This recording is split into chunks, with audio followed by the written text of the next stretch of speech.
What's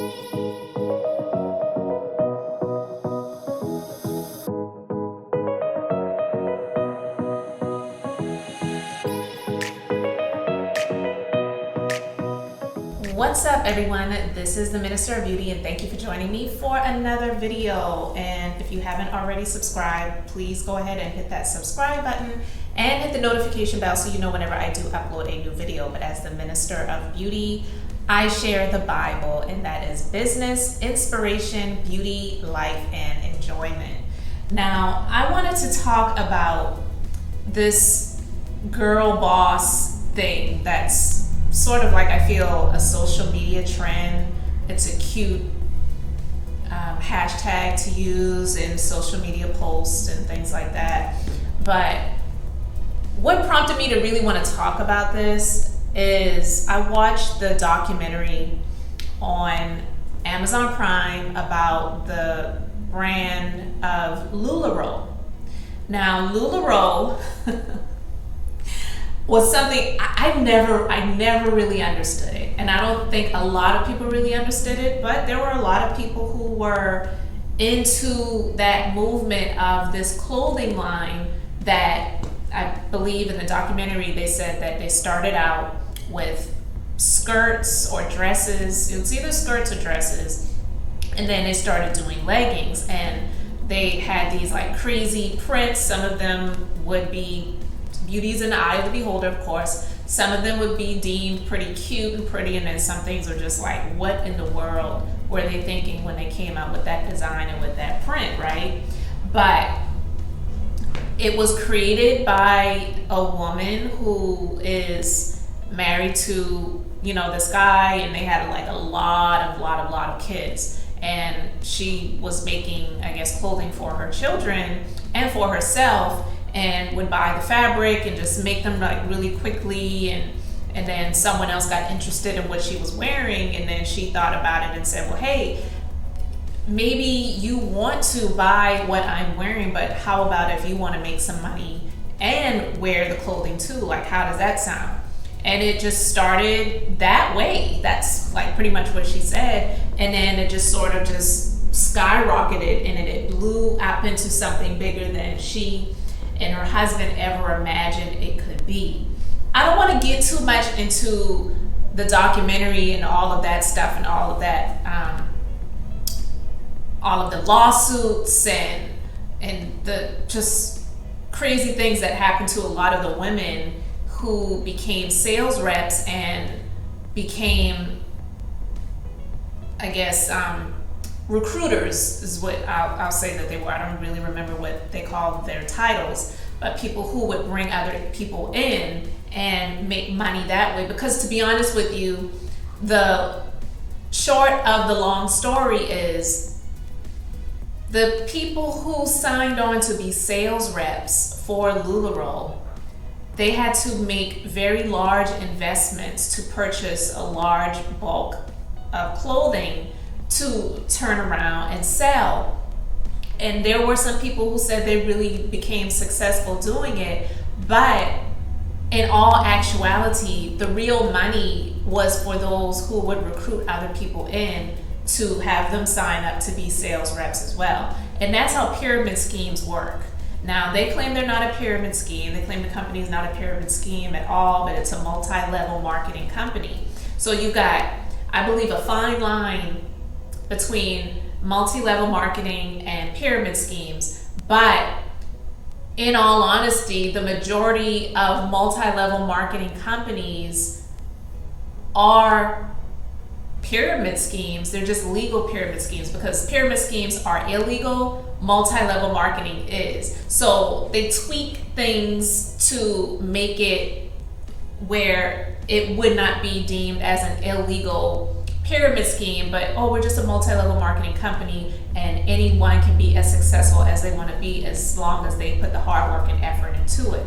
All right, so saying all of that, it's like these people would go to these conferences, and the conferences and the meetings and all of those things is really to build the women, because I don't really know of any men that was doing it. There were in the documentary some men who said they were helping their spouses, helping their wives to do it, and helping them to sell stuff, because the majority of it would be done online via them doing Facebook Live videos or maybe Instagram Live videos, or just going live on some social media platform and, you know, acting like they're having fun and dressing up with the stuff on and saying, I have these things to sell, and they're showing off, you know, all of the different things that they have in their closet, their retail room, their living room, their kitchen, wherever they're selling this stuff at.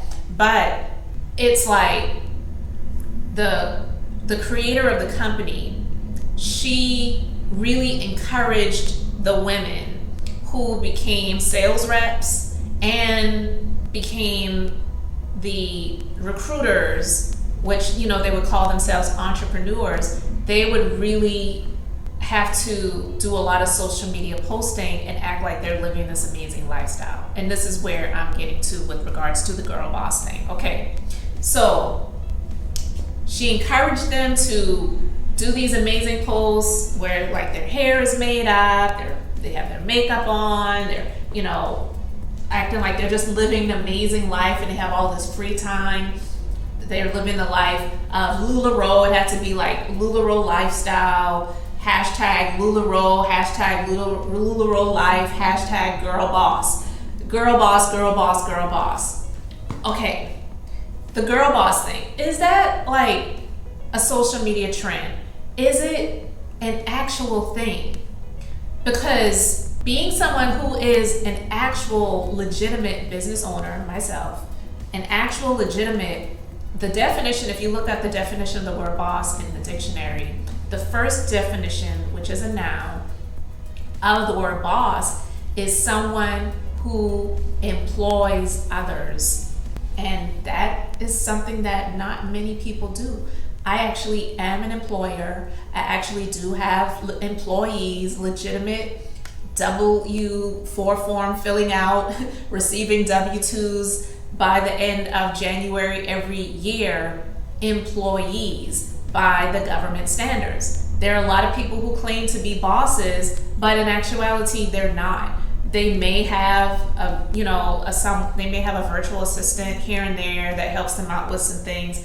They may even be someone that is an entrepreneur and has their own, you know, business that they're working on. But when people put this hashtag girl boss thing on social media, they do it to promote like they're living this amazing lifestyle. And let me tell you, I did a podcast a few years ago, and the title of the podcast was Heavy Lays the Head That Wears the Crown. And what I talked about in that podcast was the fact that it seems like it's fun to own a business. It seems like it's fun to be a girl boss, living the life, lifestyle, you know, hashtag LuLaRoe, which I think is ridiculous. But it's not that, it's definitely not easy. And if it were easy, everybody would be doing it, right? But it is not something that a lot of people who are a boss brag about. It's not something to really brag about. There's another definition of the word boss in the dictionary where it talks about someone who is ruling over someone in an arrogant manner. And that is definitely not something that I do. I definitely do not lead that way. It's not something that is for the faint of heart. To be a boss, it takes a lot out of you, and you have to give a lot as well. It is not just I'm living an amazing lifestyle, living out, you know, on the beach, working the laptop lifestyle and all of that different type of stuff. And I'm not saying that there are not bosses who are living a life like that right now, but I can guarantee you, unless they had everything given to them and just handed down from generation to generation, anyone who has achieved that lifestyle through hard work and effort, it did not happen overnight. It never happens overnight. And overnight success, they say, usually takes about 10 years. I'm 13 years in, literally 13 years in owning the business that I currently have. And it has not been easy. I've had a lot of success, and I've also had struggles as well. I would be lying if I said that I never lost. But I also say I don't lose, I learn. There are lessons in the losses.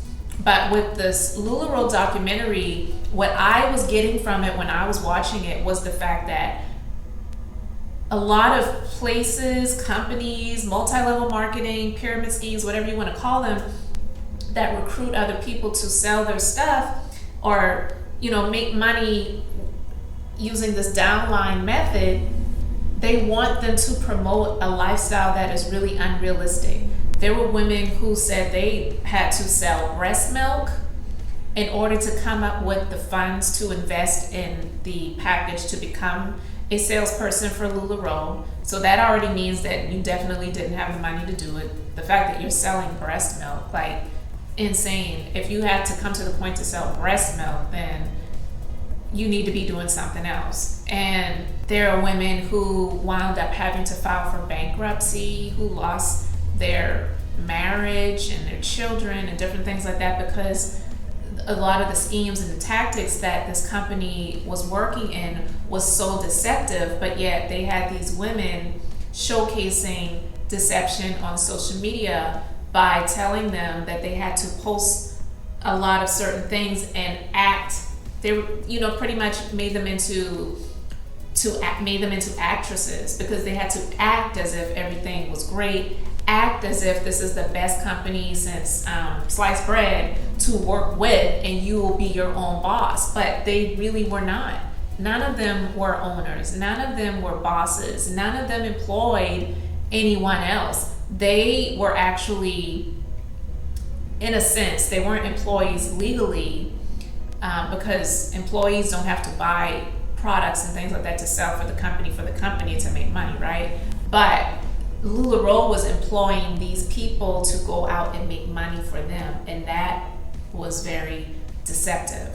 And I wanted to cry for a few of the women who were sharing their stories in this documentary, but what I took from it was the fact that it's not just LuLaRoe, it's not just former LuLaRoe representatives. There are a lot of people who are showcasing themselves on social media. I believe that social media for most people is you're showcasing your highlight reel of your life. You're not showing the downs, you're not showing the struggles, you're not showing the heartache and the heartbreaks and the defeats and the financial losses and all those different things because, and I get it, most people are already going through hard times themselves, so they don't really want to see someone else doing bad because it's not going to help them to feel better. That's why people, in a sense, worship celebrities, in a sense, because even though I believe most of them know they will never be at the status that that celebrity that they're worshiping is, it gives them hope.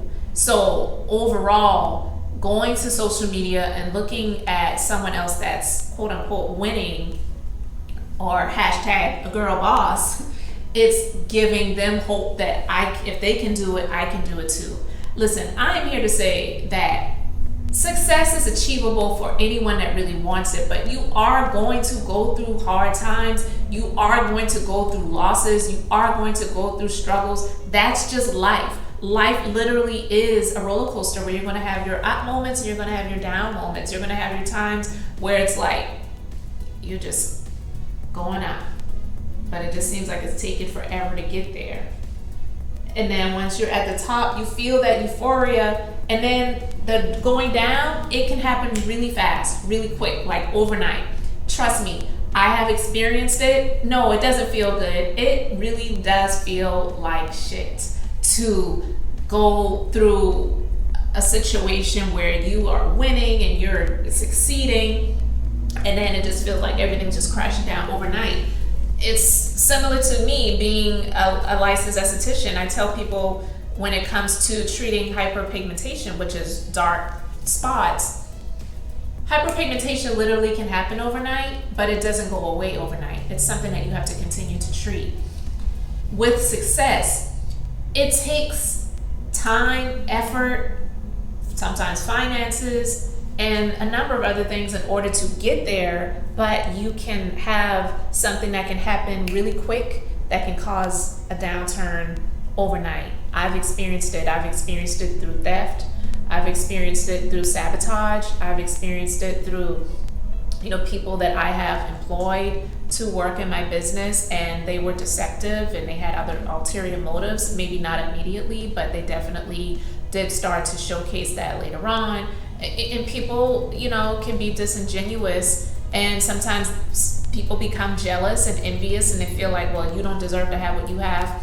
I deserve to have what you have, and I'm going to take it. And just a number of other things. And things like that can really cause a lot of things to happen quickly, negatively for someone. Because again, like I said, it did happen with me, and it's happened to other people. I'm not the first, and I won't be the last that things like that has happened to. But when it comes to this girl boss, #girl boss culture, I think it's something that people really need to consider and think about before they get in a space where they feel like, I am going to brag about being a girl boss, because it's nothing to brag about. It really isn't.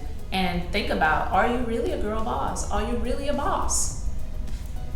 It's just, what I took out of this documentary watching it was the fact that there's so many people that are just living deceptive, and they're doing a lot of things to cover it up. The LuLaRoe conventions and conferences, and even one of them, they had Katy Perry come and perform. They've got the people on the stage dancing, and they're having the little dance parties with all the people who've come to the conference to get the adrenaline up and get them, pumped up and get them ready to get back out there and sell more of our products. And a lot of them weren't even really making any money. You're making money, but the more you're making, the more product you have to buy. So you're not ever really seeing a profit.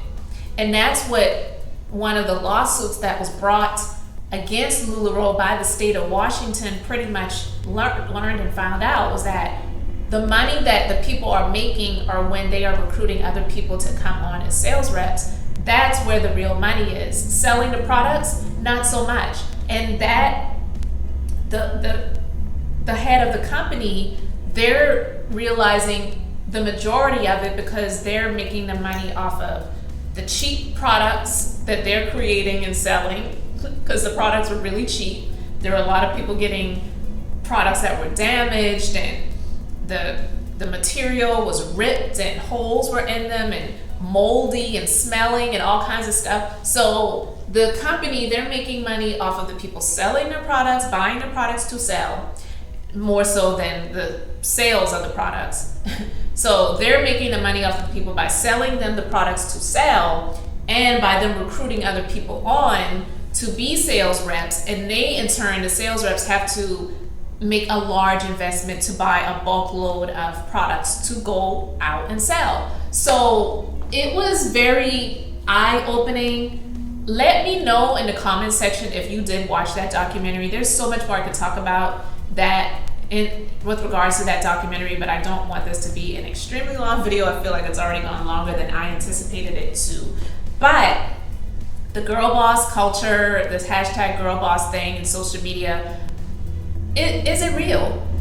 Is it just a deception? I really want to know what you guys think about that in the comment section. Let me know your thoughts. And guys, I really appreciate you liking, commenting, and subscribing to the Minister of Beauty channel. And again, as a Minister of Beauty, I share the Bible. That is business, inspiration, beauty, life, and enjoyment. So until the next time, I hope you all have an amazingly blessed and beautiful day.